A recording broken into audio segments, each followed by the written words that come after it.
Hello lovely people. तो आज हम करने जा रहे हैं इंडियन कॉन्ट्रैक्ट एक्ट का बहुत ही इंपॉर्टेंट टॉपिक, इसलिए दिल थाम के बैठ जाओ क्योंकि एक क्वेश्चन है एग्जाम में इसमें से जरूर आने वाला है। राइट, बात कर रहे हैं किसकी? कंसिडरेशन की। चलिए समझते हैं। पहले देखो डिफाइन कहाँ किया गया है इसको, सेक्शन 2 क्लॉज बी में।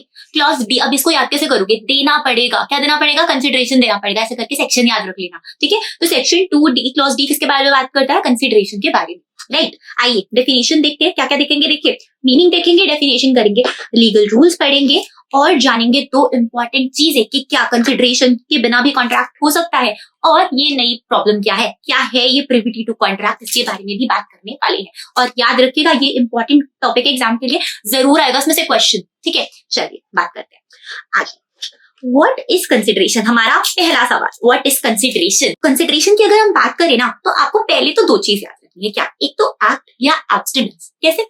आप मुझे कहते हो मैम हम ना आपकी सारी वीडियोस देखेंगे, सभी वीडियोस पे लाइक करेंगे, ये एक वैलिड कंसिडरेशन है। लेकिन अगर आप कहते हो कि मैम हम किसी और टीचर के पास नहीं जाएंगे, ये भी एक वैलिड कंसिडरेशन है। राइट, तो यहाँ पर क्या हो गया? एक एक्ट हो गया या तो फिर एक एब्स्टिनेंस हो गई, ठीक है। अब ये काम आप आज करे, कल करे या पहले कर चुके हो तब भी एक वैलिड कंसिडरेशन माना जाएगा। यानी कि कंसिडरेशन जो है ना वो पास्ट में, प्रेजेंट में, फ्यूचर में कभी भी हो सकता है। तो टेंशन लेने वाली कोई बात नहीं है, कभी भी परफॉर्म किया जाएगा, वो एक वैलिड कंसिडरेशन माना ही जाएगा। चलिए अब फटाफट से इसी बात पे डेफिनेशन पढ़ेंगे, 2 मिनट में आ जाएगी डेफिनेशन। देखिए क्या कह रहा है। जब प्रॉमिसर के डिजायर पे, देखिए ये बहुत इंपॉर्टेंट बात है, जब प्रॉमिसर बोलेगा कि आप कंसिडरेशन परफॉर्म कीजिए तो कंसिडरेशन कब परफॉर्म होगा? प्रॉमिसर के डिजायर पे। राइट, ऐसे ही आप अपनी मर्जी से परफॉर्म नहीं कर सकते, ठीक है। एंड कौन परफॉर्म कर सकता है? आप परफॉर्म कर सकते हो। अगर आप मेरी वीडियो किसी और को भेजो तो वो पर्सन भी परफॉर्म कर सकता है। इसका मतलब प्रॉमिसी या फिर कोई और पर्सन क्या करता है, आप इसको याद करो, हैज डन और एब्सटेन्ड डूइंग समथिंग, यानी कि कोई काम किया या फिर नहीं करने का प्रॉमिस किया कब? पास्ट में, ठीक है। या फिर कोई काम कर रहा है या अभी नहीं कर रहा, एब्सटेन्स और डज समथिंग अभी प्रेजेंट में, ठीक है। या फिर promises to do और abstain from doing something, कह रहा है फ्यूचर में नहीं करूंगा, फ्यूचर में करूंगा, ये चीज भी वैलिड है। राइट, तो इसी एक्ट को, इसी एब्स्टिनेंस को कहा जाएगा कंसिडरेशन। तो हमने क्या पढ़ा? हमने यहाँ पर दो चीजें पढ़ी। एक क्या? when at the desire of the promiser, कौन करेगा? प्रॉमिसी और एनी अदर पर्सन। और क्या करेगा? कोई एक्ट करेगा, कोई एब्स्टिनेंस करेगा, पास्ट, प्रेजेंट या फ्यूचर में। इसी तरीके से हम लोग डेफिनेशन को याद कर लेंगे, ठीक है। अब आ जाते हैं इंपॉर्टेंट चीजों की। यहाँ पर देखिए कुछ चीजें तो बेसिक दी हुई है। क्या कह रहा है कि कंसिडरेशन कोई एक्ट भी हो सकता है, कोई एब्स्टिनेंस भी हो सकता है। दोनों के एग्जांपल मैं आप लोगों को दे चुकी हूँ। कब परफॉर्म किया जाएगा? जब प्रॉमिसर बोलेगा। कौन करेगा? प्रॉमिसी या कोई और इंसान। कब हो सकता है? पास्ट, प्रेजेंट और फ्यूचर में। चलिए अब आ जाते हैं इंपॉर्टेंट चीज पे जिसको कहा जाता है लीगल रूल्स रिगार्डिंग कंसिडरेशन। क्या कहता है लॉ रिगार्डिंग कंसिडरेशन? पहली बात कहता है कंसिडरेशन तभी मूव होगा at the desire of the promiser. तो जब तक प्रॉमिसर नहीं बोलता तब तक आप कंसिडरेशन दे भी देते हो ना तो वो वैलिड नहीं माना जाएगा। मैं कह रही हूँ कि मुझे कोई चीज 500 रुपए में बेचनी है लेकिन कोई पर्सन आके मुझे 200 रुपए दे जाता है, तो क्या वो वैलिड कंसिडरेशन है? डिपेंड करता है मैं मानती हूँ या नहीं मानती कि क्या उसने वो 200 रुपए मेरे डिजायर पे दिए हैं। अगर मेरे डिजायर पे नहीं दिए तो वो एक वैलिड कंसिडरेशन नहीं माना जाएगा। राइट, लेकिन एक बात का याद रखना, अगर वो 200 रुपए मेरे कहने पे देता है ना, मैं 500 की चीज 200 में बेचना चाहती हूँ, तो वो कंसिडरेशन वैलिड होगा और इसके डिस्कशन अभी आगे करने वाले हैं। राइट, चलिए अब कंसिडरेशन किसकी तरफ से मूव कर सकता है? प्रॉमिसी की या किसी और पर्सन की बिहाफ पे भी। राइट, एग्जीक्यूटेड और एग्जीक्यूटरी कंसिडरेशन भी हो सकता है। यानी कि अगर आप अभी कोई काम कर रहे हैं या फिर कोई काम कर चुके हैं, दोनों ही कंसिडरेशन वैलिड हैं। अगर आपने पास्ट में किया, एग्जीक्यूटेड है, चल जाएगा। अभी हो रहा है, एग्जीक्यूटरी है, तब भी चल जाएगा, वैलिड कंसिडरेशन। राइट, आगे देखिए कंसिडरेशन ना पास्ट, प्रेजेंट और फ्यूचर में भी हो सकता है। किसी पर्सन ने पास्ट में मेरे लिए कुछ बहुत अच्छा किया था, अब मैं उसको कुछ पैसे दे देती हूँ, तो दोनों ही कंसिडरेशन वैलिड माने जाएंगे। उसका वो कंसिडरेशन पास्ट में किया था अभी वैलिड माना जाएगा। मैं आप लोगों को अभी पढ़ा रही हूँ ना, पास्ट प्रेजेंट वाला कंसिडरेशन भी वैलिड माना जाएगा। अगर मैं फ्यूचर में पढ़ाऊंगी तब भी वो कंसिडरेशन वैलिड माना जाएगा। और अगर आज वीडियो को लाइक सब्सक्राइब करते हैं ना तो वो भी एक वैलिड कंसिडरेशन माना जाएगा। चलिए कंसिडरेशन का ना एडिक्वेट होना जरूरी नहीं है। अभी यही तो मैंने कहा था कि अगर 200 रुपए में मेरे को 500 रुपए की चीज के दे देता है और मैं एक्सेप्ट कर लेती हूँ तो वो एक वैलिड कंसिडरेशन है। इसका मतलब कंसिडरेशन एडिक्वेट हो या ना हो चल जाएगा। 1 rupees would even be a valid and adequate consideration. इसको ध्यान में रखिएगा, ठीक है। तो ये बहुत इंपॉर्टेंट पॉइंट है हमारा यहाँ पर। अब नेक्स्ट चीज पे आ जाते हैं, that performance on one what is legally bound to perform. देखिए अगर कोई पर्सन कोई ऐसा काम कर रहा है जो कि उसको लीगली करना ही करना है तो उस सिनेरियो में वो कंसिडरेशन नहीं माना जाएगा। राइट। मेरे पास कुछ प्रॉब्लम होती है मेरे साथ, में पुलिस में जाती हूँ, एफआईआर करवाती हूँ, तो एफआईआर फाइल करना पुलिस की लीगल ऑब्लिगेशन है एंड इसके लिए वो मुझसे कुछ भी पैसा चार्ज नहीं कर सकते, इसको कंसिडरेशन नहीं माना जाएगा उनकी एंड पे, because it is their legal duty, right. चलिए अब देखते हैं next point, which is consideration जो है ना वो रियल होना चाहिए, इल्यूजरी नहीं होना चाहिए, बनावटी नहीं होना चाहिए, मैं चांद पे घर बना के दूंगी तुमको, this is a fake consideration and this will not be valid. Next देखेंगे, कंसिडरेशन मस्ट नॉट बी क्या, अनलॉफुल नहीं होना चाहिए। अनलॉफुल मतलब चलो मर्डर करके आते हैं किसी का, मुझे पैसा दे देना, अनलॉफुल नहीं होना चाहिए। इमोरल नहीं होना चाहिए, चलो गैम्बलिंग करते हैं पैसा बांट लेंगे, ये भी नहीं होना चाहिए। ओपोज टू पब्लिक पॉलिसी भी नहीं होना चाहिए, गवर्नमेंट के अगेंस्ट वॉर वेज करना, ऐसे कंसिडरेशन वैलिड नहीं होते, राइट। तो तीन चीज नहीं होनी चाहिए, क्या, unlawful, immoral and oppose to public policy, right. ये हुआ एक और टॉपिक समाप्त। अब आ जाते हैं very very important examiners favourite topic पे, इसमें से देखो क्वेश्चन जरूर आने वाला है, इसको इग्नोर करके मत जाना, राइट। देखिए क्या कह रहा है, suit by a third party to the contract, इसको थोड़ा सा समझिए, राइट। देखिए मान लीजिए ए और बी के बीच में होता है एक कॉन्ट्रैक्ट, जहां पर ए बी को बोलता है कि आप ना मुझे कुछ गुड्स प्रोवाइड कीजिएगा, गुड सप्लाई कीजिएगा एंड बदले में मैं क्या दूंगा, मैं आपको दूंगा 1,00,000 रुपए। ये एक वैलिड कॉन्ट्रैक्ट है, राइट। अब अगर इस सिचुएशन में बी गुड सप्लाई नहीं करता तो ए बी को स्यू कर सकता है, लेकिन मान लीजिए कि एक और पर्सन है एफ जो कि ए का फ्रेंड है, ये कौन है, ए का फ्रेंड, तो क्या इस सिचुएशन में एफ बी को स्यू कर सकता है? The answer is no, right. इसी को हम कहते हैं privity to a contract, right.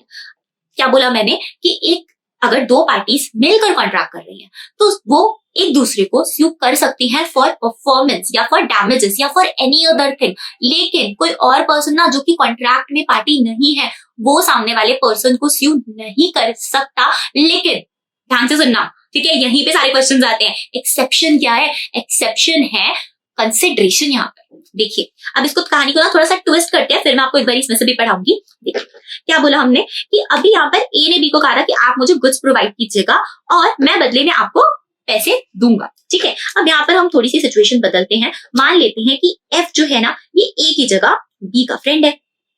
B क्या करता है, बी ए को गुड सप्लाई कर देता है, बदले में कहता है कि ये 1,00,000 रुपए तो मुझे मत देना, तो मेरे फ्रेंड को दे देना, एफ को दे देना, राइट। अब देखिए यहाँ पर ये जो एफ है ना ये हो गए बेनिफिशियरी टू द कॉन्ट्रैक्ट, इनको बेनिफिट मिलने वाला है इस कॉन्ट्रैक्ट का। अब अगर ये 1,00,000 रुपए एफ को नहीं मिलता तो एफ का हो जाएगा नुकसान। इस सिचुएशन में क्या एफ बी ए को स्यू कर सकते हैं कॉन्ट्रैक्ट के लिए? The answer is yes. यानी कि हमने क्या बोला कि जो दो पार्टीज है ना परफॉर्मेंस के लिए, ऑब्लिगेशन के लिए, डैमेजेस के लिए सिर्फ वही एक दूसरे को स्यू कर सकते हैं, कोई और थर्ड पर्सन कॉन्ट्रैक्ट के लिए स्यू नहीं कर सकता। लेकिन अगर बात आ जाए कंसिडरेशन की, किसकी, पैसे की, तो जब पैसे की बात आ रही है, राइट की बात आ रही है, बेनिफिट की बात आ रही है, तो उस सिनेरियो में कोई भी थर्ड पर्सन जो उस कॉन्ट्रैक्ट में बेनिफिशियरी है वो स्यू कर सकता है पार्टीज को, राइट। इसको हम कहते हैं प्रिविटी टू कॉन्ट्रैक्ट, जहां पर पार्टीज टू द कॉन्ट्रैक्ट ही स्यू कर सकती है, which means a stranger to a contract can not sue. उसको याद रखना, stranger to a contract can not sue, लेकिन a stranger to a consideration में स्यू, यानी कि अगर किसी बंदे का बेनिफिट है उस कॉन्ट्रैक्ट में तो वो कंसिडरेशन के लिए स्यू कर सकता है and this is absolutely valid, right.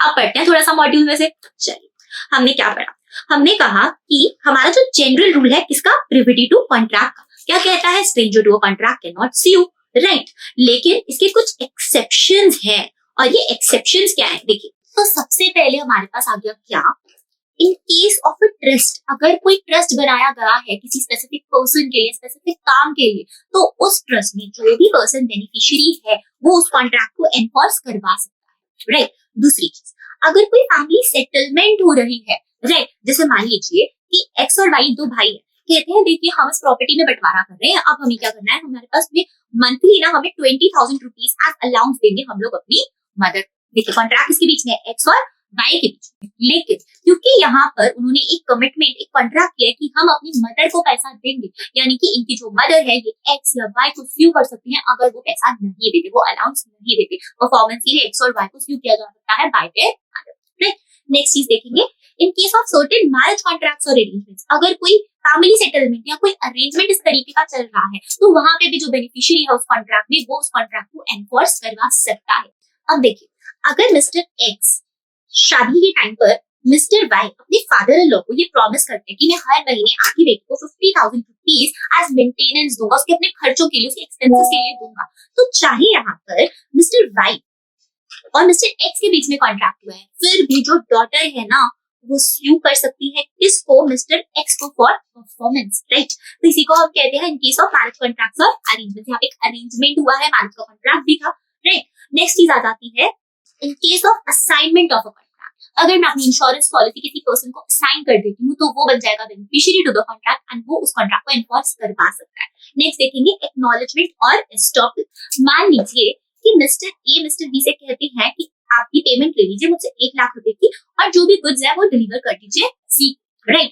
अब बी जो है मिस्टर बी, ये मिस्टर सी को कहते हैं कि ठीक है मैंने आपके बिहाफ पे गुड्स होल्ड किए हैं और ये मैं आपको ट्रांसफर कर दूंगा। क्योंकि यहाँ पे इन्होंने क्या किया, यहाँ पे इन्होंने एक एक्नॉलेजमेंट किया है एंड क्योंकि इन्होंने एक्नॉलेज कर दिया है फैक्ट को, हाँ बोल दिया है किसी चीज को, अब भी उस चीज को वापस नहीं ले सकते, राइट। अब आ जाते हैं बहुत इंपॉर्टेंट चीज पे जिसको हम कहते हैं covenant running with the land. देखिए अगर किसी बायर ने किसी कंडीशन के साथ इस चीज को खरीदा है, राइट, किसी कंडीशन के साथ एक लैंड को खरीदा है तो वो कंडीशन मुझे पूरी करनी पड़ेगी। और अगर वो कंडीशन फ्यूचर के लिए है तो फ्यूचर में जिस पर्सन को मैं ट्रांसफर करती हूँ उसको भी ना कंडीशन पूरी करनी पड़ेगी। मान लीजिए मैं कोई लैंड खरीदती हूँ ये कह के कि इसको मैं अर्बन या इंडस्ट्रियल पर्पसेस के लिए यूज नहीं करूंगी, अब वो जो कंडीशन है ना वो मेरे पे भी वैलिड होगी, लेकिन अगर उसमें लिखा हुआ है, उस कॉन्ट्रैक्ट में लिखा है कि ये लैंड कभी भी इंडस्ट्रियल पर्पसेस के लिए यूज नहीं हो सकता, तो वो कंडीशन मुझे भी मीट करनी पड़ेगी और आगे मैं जिसको बेच रही हूँ उसको भी मीट करनी पड़ेगी, because it is a condition, it's a covenant that is running with the land, right. चलिए अब आ जाते हैं लास्ट चीज पे, contracts enter into through an agent. देखिए एजेंट कुछ भी करता है ना उसके लिए लायबल कौन है, उसका प्रिंसिपल। तो अल्टीमेटली अगर मेरा एजेंट कोई भी कॉन्ट्रैक्ट करता है तो जो प्रिंसिपल है यानी कि मैं उस कॉन्ट्रैक्ट को एनफोर्स करवा सकती हूँ, राइट। अब आ जाते हैं लास्ट इंपॉर्टेंट चीज पे। देखिए इसमें से भी क्वेश्चन आ सकता है, बहुत बहुत इंपॉर्टेंट। सेक्शन 25 पहले तो हमसे क्या कहता है, कहता है an agreement without a consideration is void. कोई भी एग्रीमेंट बिना कंसीडरेशन के हो जाएगा void and it would not be a valid contract. लेकिन अभी हम पढ़ने जा रहे हैं क्या, exceptions to the contract, exceptions to section 25, exceptions to consideration, कि क्या बिना कंसीडरेशन के भी कॉन्ट्रैक्ट वैलिड होगा, and the answer is yes. चलिए आइए बात करते हैं। तो देखिए अब देखिए यहाँ पर सबसे पहले सेक्शन 25 सब सेक्शन 1 क्या कहता है कि अगर कोई contract out of natural love and affection किया जा रहा है, यानी कि आपके पेरेंट्स आपको कोई प्रॉपर्टी ट्रांसफर करते हैं out of love and affection, तो वहां पर हमें वैलिड कंसीडरेशन की जरूरत नहीं है, राइट। लेकिन वो जो कॉन्ट्रैक्ट है वो राइटिंग में होना चाहिए, रिलेशनशिप की वजह से होना चाहिए, आपके पेरेंट्स ऑब्वियसली आपके साथ में रिलेशनशिप में है ना, और नेचुरल लव एंड अफेक्शन की वजह से होना चाहिए। एंड क्योंकि ये प्रॉपर्टी ट्रांसफर का कॉन्ट्रैक्ट है, ऐसा कोई भी ट्रांसफर हो रहा है तो उसको राइटिंग में होना बहुत ज्यादा जरूरी है, अदरवाइज उसको लीगली इम्पॉसिबल नहीं माना जाएगा क्योंकि टेक्निकल डिफेक्ट आ जाएगा। Writing is very important, right, evidence नहीं होगा ना अदरवाइज आपके पास। Next thing is compensation for past voluntary services. Section 25 sub section 2 क्या कहता है कि देखिए अगर पास्ट में किसी पर्सन ने मेरे लिए कुछ किया था और आज मैं उस पर्सन को कंपनसेट करना चाहती हूँ तो उसका वो पास्ट में किया गया कंसिडरेशन बिल्कुल वैलिड माना जाएगा, राइट। नेक्स्ट क्या चाहते हैं, प्रॉमिस टू पे अ टाइम बार्ड डेट। अगर किसी पर्सन को मैं कहती हूँ कि मुझे आज पैसा दे दीजिए मैं आपको 2 साल के बाद वापस करूंगी, तो यहाँ पर 2 साल एक टाइम है, एक टाइम के साथ मेरा जो डेट है, जो उधारी है वो बार कर दी गई है, रोक दी गई है, लिमिट कर दी गई है, and this is a valid consideration. मैं उसको 2 साल बाद पैसा देती हूँ तो मेरा कंसिडरेशन वैलिड माना जाएगा, राइट। अब एजेंसी ना एक ऐसा कॉन्ट्रैक्ट है जो कि सेक्शन 185 में डिफाइंड है। एजेंसी के बारे में भी हम लोग तसल्ली से बाद में बात करेंगे, लेकिन समझना ये जरूरी है कि एजेंसी एकमात्र ऐसा कॉन्ट्रैक्ट है जहां पर आपको पैसे की यानी कि कंसिडरेशन की जरूरत नहीं होती। और अगर आप ये सोच रहे हो मैम ऐसा क्यों है तो मैं बता देती हूँ आप लोगों को। देखिए एजेंट जो है ना उसके किसी भी काम के लिए लायबल है कौन, उसका प्रिंसिपल। एंड क्योंकि वो पर्सन गलत करे सही करे लायबल कौन होने वाली हूँ, तो अब ऐसी सिचुएशन में मैं उसको पैसा दूं या ना दूं चल सकता है, यानी कि जरूरी नहीं है कि एजेंसी में कंसिडरेशन हो। अब देखिए अगर आप लगाना चाहें तो कंसिडरेशन दे सकते हैं, यानी कि आप अपने एजेंट को कमीशन दे सकते हैं, लेकिन इसके ऊपर कोई हार्ड एंड फास्ट रूल नहीं है, राइट। चलिए नेक्स्ट देखते हैं, 2 चीजें आपको बताने वाली हूँ, completed gift and charity, right. आप किसी को गिफ्ट देते हैं और उसको बदले में बोलते हैं चलो लाओ पैसे, या फिर चैरिटी देते हो, मंदिर के अंदर जाते हो दान देते हो, भगवान जी को बोलते हैं चलो भगवान जी लाओ हमारे लिए कोई चीज, ये चीजें वैलिड नहीं होती ना। तो इसीलिए चैरिटी करते समय या गिफ्ट देते समय हम लोग कंसिडरेशन एक्सपेक्ट नहीं करते, फिर भी वो जो चीज है वो एक वैलिड कॉन्ट्रैक्ट माना जाएगा, राइट। यानी कि एक गिफ्ट अगर कोई बंदा किसी को दे रहा है तो वो एक वैलिड कॉन्ट्रैक्ट है। इसी तरीके से अगर मैं अपनी प्रॉपर्टी किसी ट्रस्ट या किसी मंदिर के नाम कर जाती हूँ तो भी वो एक वैलिड कॉन्ट्रैक्ट माना जाएगा, और जो मंदिर की संस्था है वो मेरे को स्यू कर सकती है for my performance, right. The last thing is bailment.